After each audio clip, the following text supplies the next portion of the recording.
Hello everybody and welcome back to visit Fylde Coast, and we're on Cleveley's beach and we're looking at Mary's Shell, the big metal thing straight in front of you, and we can see Blackpool Tower in the distance, all sort of silhouetted by the beautiful February sunshine, and it makes you feel like spring's on the way. And funnily enough, as I've just walked down here, I can hear the council workmen shredding, and they're doing some work on Jubilee Gardens in the playground and the gardening. I could smell grass. I thought they're cutting the grass. But in actual fact, they sound like they're doing some pruning and shredding. So if you've not already watched any of these, Vlog with a View is our weekly wander across a local beach. In winter, in lockdown, it's usually Russell Beach at Cleveley's, because that's where I live, and well, not on the beach in a tent, that would be very cold, but nearby. So it's a weekly wander, and it's a chat about something topical, something to do with seaside life, or just a chat, because Sundays are different, aren't they?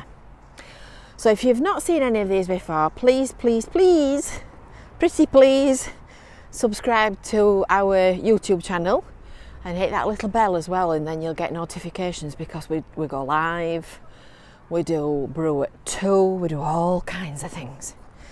And I'm also as well going to just scuttle along this strand line and see whether there's anything that I need to take with me for my house building empire. So, feeling like spring is in the air, seaside gardening is the topic for today, because a lot of you have been out gardening while we've been, can you hear me puffing? I sound like a grampus. A lot of us have been out gardening while we've been in coronavirus conditions and lockdown's been happening and all this kind of stuff. A lot of us that have not gardened before have discovered the finer joys of tilling the soil.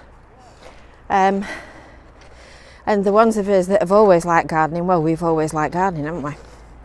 I've always liked gardening. Just in case you're wondering, these little tractors are parked here because they've taken the fishing boats out into the water. Can't even see them. And when they come back, the tractors will get them out of the sea. Yeah, I've always liked gardening. Where we lived before, when we lived in the other place, as I call it, we had quite a big garden, which was absolutely beautiful. It was just like a park. And I loved gardening. Chrissy loved gardening. So everything in the garden was rosy, as you might say. So we'd got time, we'd got physical strength, and we'd got the inclination to look after it. And then when we moved here, we acquired a much smaller garden. And boy, am I glad it's a much smaller garden. I think I'd go mad if I got one the size of the one that we used to have.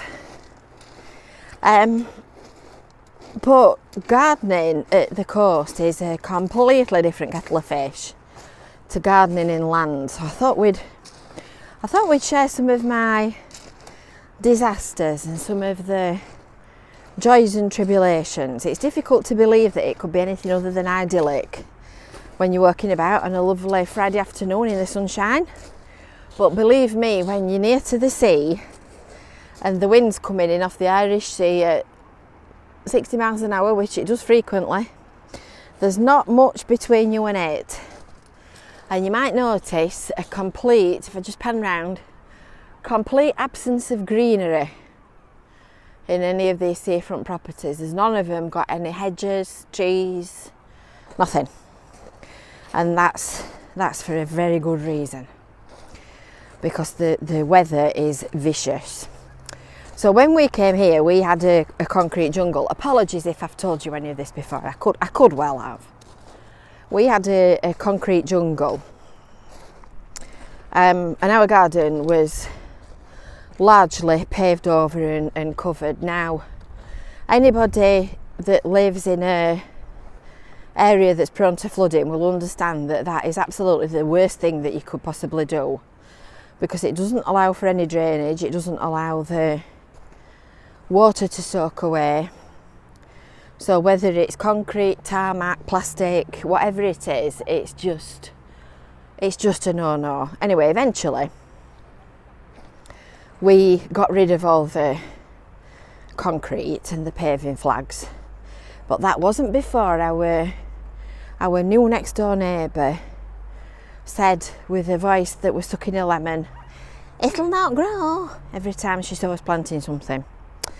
So that's I'm afraid I made that my challenge, my ambition, to make sure that they did grow. She said the wrong thing.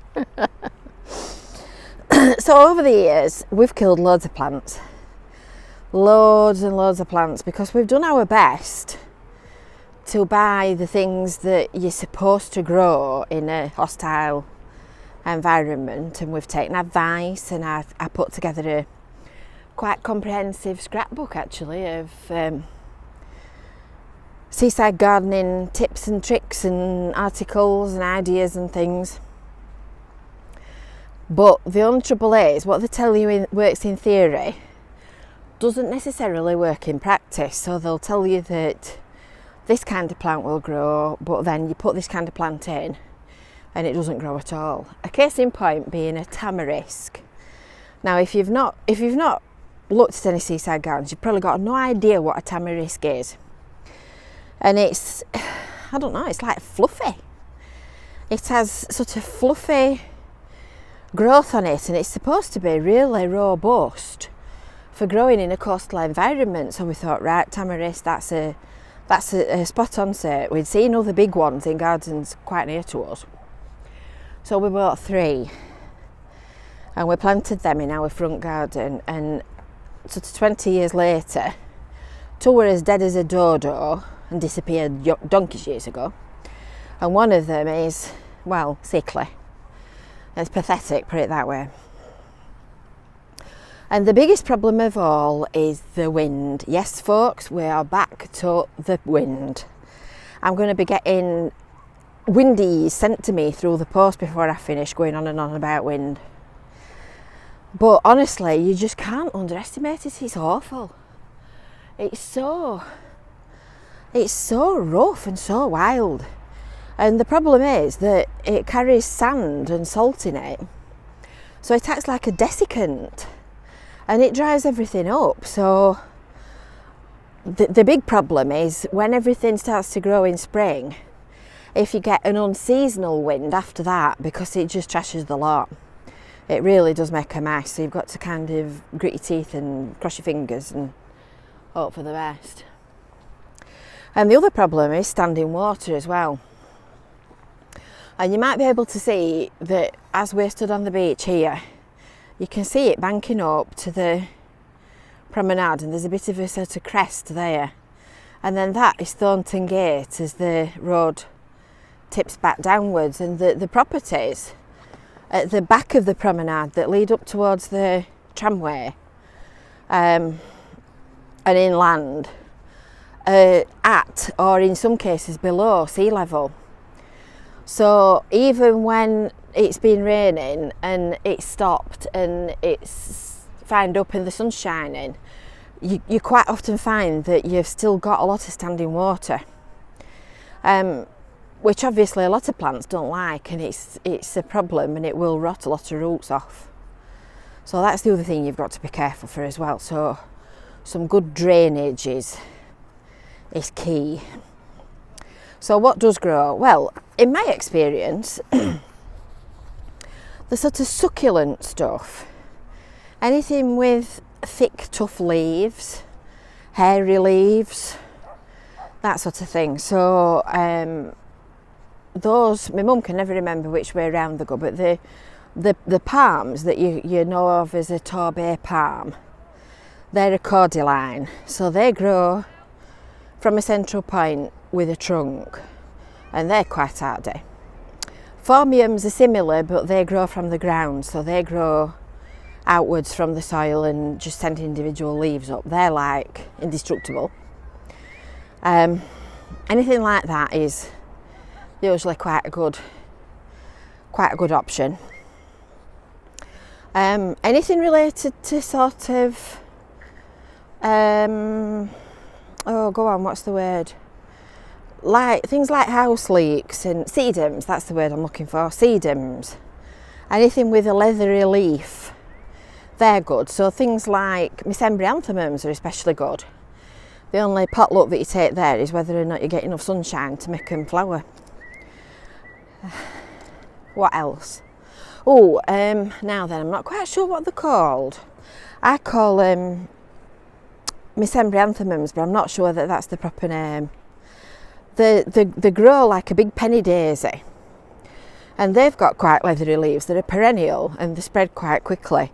They're really good. Anything like that. There's actually an article on Visit Fylde Coast where I've started documenting a lot of these plants that will actually grow in a coastal condition. So I'll pop the link below in the comments. If you've got any questions about any of them, obviously ask and we'll do our best to answer and set you straight. The other thing that is useful, particularly if you're starting building a garden from scratch, is some shelter. So ideally you need to make sure that it's permeable, because if it's not, it's going to create turbulence and that's going to be counterproductive. So you can either plant bushes in front of it. Euonymus is a good one. That's good for year-round colour. It's an evergreen shrub, or you could put trellis up or something like that, just so that it breaks up the direct line of the wind. Back to wind. So you'll find that your lovely seaside garden looks diabolical in winter. It looks like a bomb's dropped, everything looks dead, it looks like there's nothing left, nothing to see. And you look at it and you think, oh my God. And then come spring, everything starts to warm up, dry up, the sun comes out, and then everything starts to grow and it just looks lovely. And like I said, you just need to watch out for those April winds. There's not a lot that you can do if we get unseasonable wind, but you can make sure that everything's tied in, because if you've got long new stems that are waffing about, they will snap. There's nothing more annoying than having a lovely potential display of flowers on your roses and then bang, down they all come. And the other bonus as well is that you'll keep bedding plants and tender plants from season to season, which you would never be able to do inland. I mean, in when we lived in the other place, the first sniff of frost and they were dead and down and done. But here, we've got bedding plants in our garden that we've kept going for donkey's years, and I mean literally like 5 and 6 years. We've got geraniums and even managed to keep things like fuchsias and even lobelia from time to time. So there are benefits, there are upsides. So I hope you found that interesting. Like I said, I'll put the link to the article about seaside gardening in the description to the video, which has got loads of suggestions and ideas on it. And if you've got any questions, just pop them in the comments below and we'll do our best to answer them. And just remember that this beach doesn't look like this all the time. In fact, there's a storm forecast for tomorrow, so I think this is the calm before it arrives. So don't forget, make sure that you've subscribed to the Visit Fylde Coast YouTube channel. Hit that little bell for notifications. Make sure that you've given it a like, given it a thumbs up, and we will see you again tomorrow. Bye for now. Bye.